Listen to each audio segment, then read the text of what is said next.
What if I told you that there was a way to make your creativity pay your bills, such that you do not have to ever worry about paying bills ever again in your life?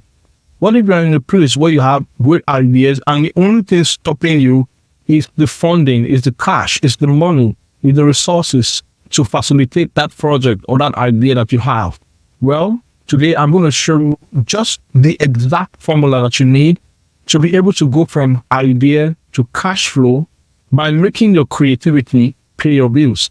Now, if you'd like to learn about this, I want you to stick around and don't go anywhere until the end of this discussion. Now, the formula I'm going to be showing you is something that I have studied and I have seen as something that works. I've seen it in the lives of people who are wealthy, who are successful. To kick this off, I'll tell you a story about Bill Gates and how he founded Microsoft. So, I believe you've heard about Bill Gates before. Bill Gates, like you already know, or like you may already know, is the founder of Microsoft. Now, how did Bill Gates found Microsoft when Microsoft was just an idea in his head? Interestingly, what we know as Microsoft started out from something that was called quick and dirty operating system. The quick and dirty operating system was what made Microsoft what it turned out to be. But how did that story pan out? When Bill Gates discovered this operating system that was called the quick and dirty operating system at that time, he was able to process solutions that he could create with this operating system. And because of how much potential he was able to see and foresee, he went ahead and bought the QDOS, the quick and dirty operating system. But the quick and dirty operating system at that time was to be sold for $50,000. And Bill Gates at that time did not have the money. So the question is, how did Bill Gates get $50,000 with which he used to purchase the quick and dirty operating system, and then with which he used to create the Microsoft company that we all know today? Well, Bill Gates was able to make the payment, the $50,000 payment, with the use of his creativity. So effectively, we can say Bill Gates paid with his creativity. Now, how did he do that? Bill Gates was able to find a man named Paul Allen,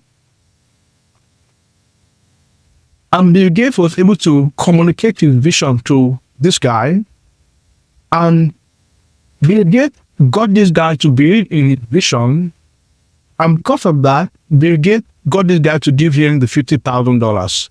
And in exchange for that, Bill Gates gave him a share in his company that had never even begun. So Bill Gates communicated an idea that was in his head to this guy, and this guy bought into that idea, the idea of owning shares in a company that had not even existed or not in existence at that time. And because of the way Bill Gates was able to paint a picture for him, he bought into the idea and he gave Bill Gates $50,000. Bill Gates took this $50,000. He bought the QDOS, the quick and dirty operating system. He turned it into what we call MS-DOS, that's the Microsoft operating system. And then he began to sell licenses for the Git operating system that he had patented. That was how Bill Gates became a billionaire. So Bill Gates did not have $50,000, but he was able to use his creativity to generate the money to pay the $50,000 bill.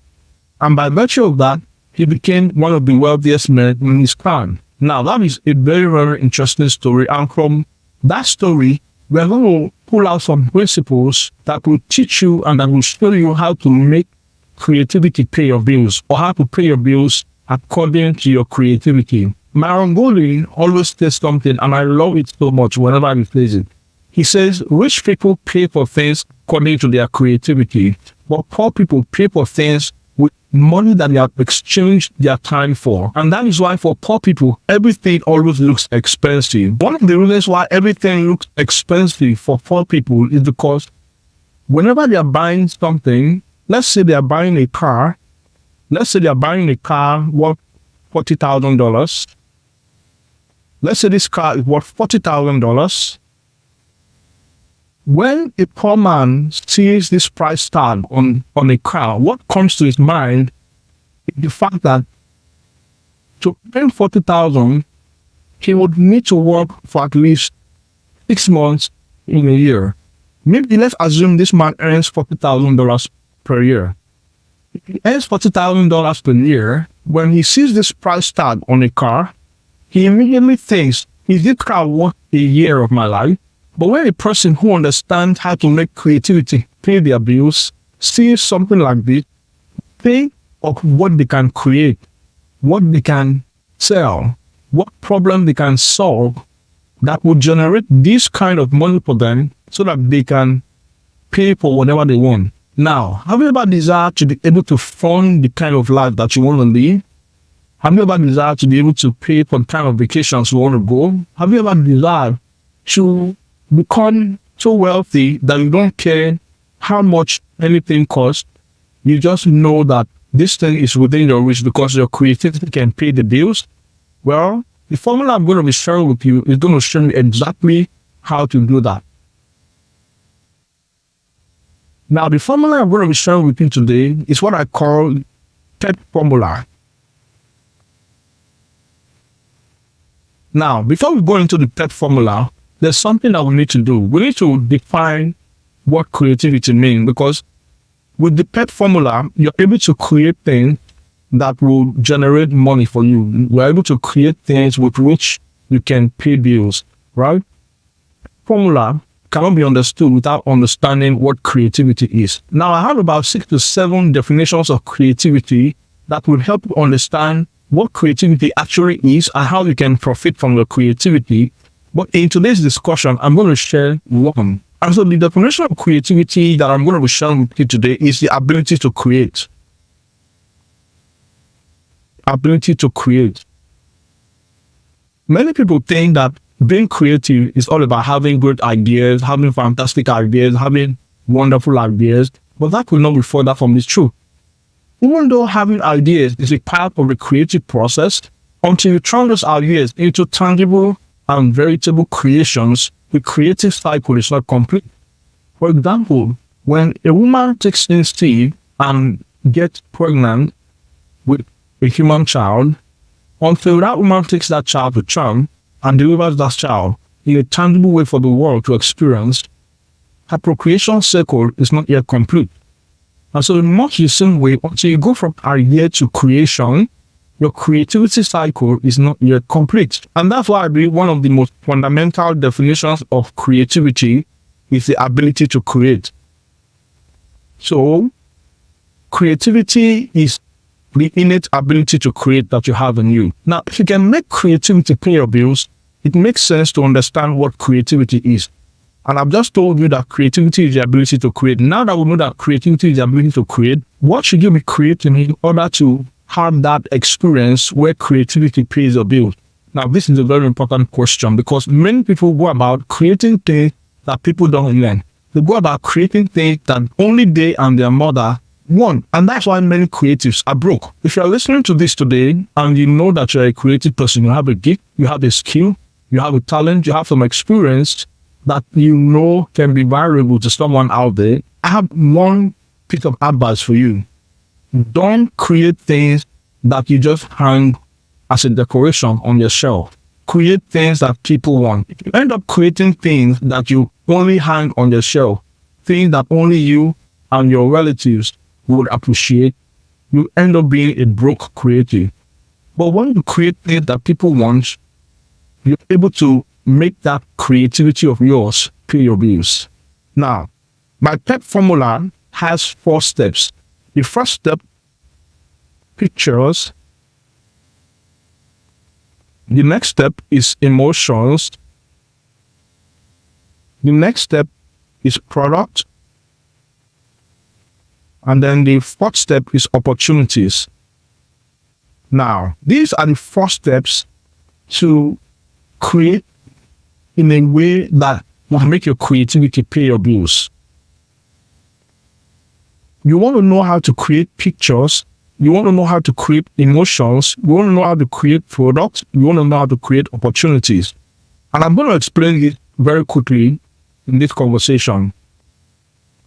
If you have ability to create, you want to channel that ability to the right things.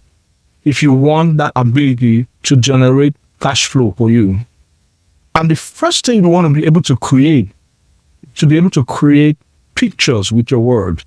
As a creative individual, if you want to monetize your ideas, if you want to go from concept to catastrophic success, if you want to go from ideation to increased income, you want to be able to create pictures with the use of words. The most successful entrepreneurs and professionals are people who know how to use words to communicate pictures. They know how to use words to create pictures that can be hung in the corridors of the minds of people, such that people hear them speak, but see pictures, clear word pictures that gives them a clear view of what they desire to have in those words.